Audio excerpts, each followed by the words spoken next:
What do Iceland, South Korea and Australia have in common?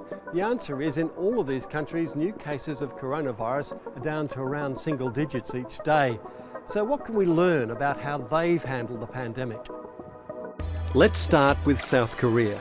It never had a full lockdown. This week churches reopened and their soccer league kicks off again on Friday. I go to the office every day, I go for a beer and it's pretty much a normal life. The strategy was to start early with testing and to contact trace using data from organisations including the police, credit card and phone companies. There is no app. If you own a phone in South Korea, you'll be tracked. People do accept that slight intrusion into their life, as a trade-off. That level of access wasn't ever on the table here, but the question is whether that's the degree of intrusion you need to be effective. On the other side of the world, another island nation has made huge strides using an app more like ours. The Icelandic version is also voluntary, but it's been downloaded by a greater percentage of the people. From tomorrow, all of Iceland's schools and universities will reopen, along with massage parlours, museums and dentists.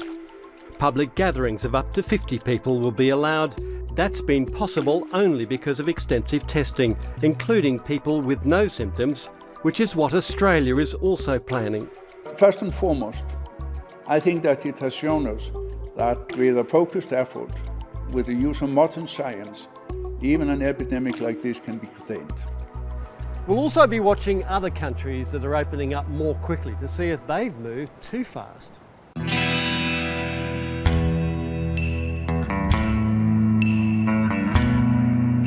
In the US state of Texas, they've just reopened all gyms, cinemas, shopping malls and restaurants this weekend. I was eager. I saw where it was supposed to open up today, and so because it's gone stir crazy at home. I woke up and said, it's time to go.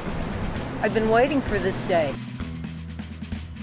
And one of the hardest hit countries, Italy, is restarting major industries from tomorrow. Museums, libraries and retailers reopen in a fortnight. Perhaps even more significant, diners will be able to return to the city's trattorias from the 1st of June.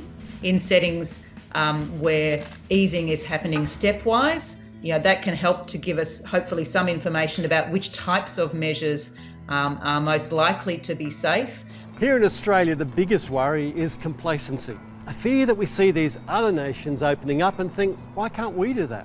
The virus hasn't changed and we're susceptible, and in Australia we're also mindful that we're going into the winter season when most respiratory viruses are more transmissible. We don't understand a lot about this virus and seasonality, but it does make us extra vigilant and aware of the likelihood of those outbreaks occurring. Every country in the world is, trying to learn from one another and what worked and what did not work. It will take 2 weeks to know whether Texas and Italy have been too bold. It's a delicate balance no one wants to get wrong.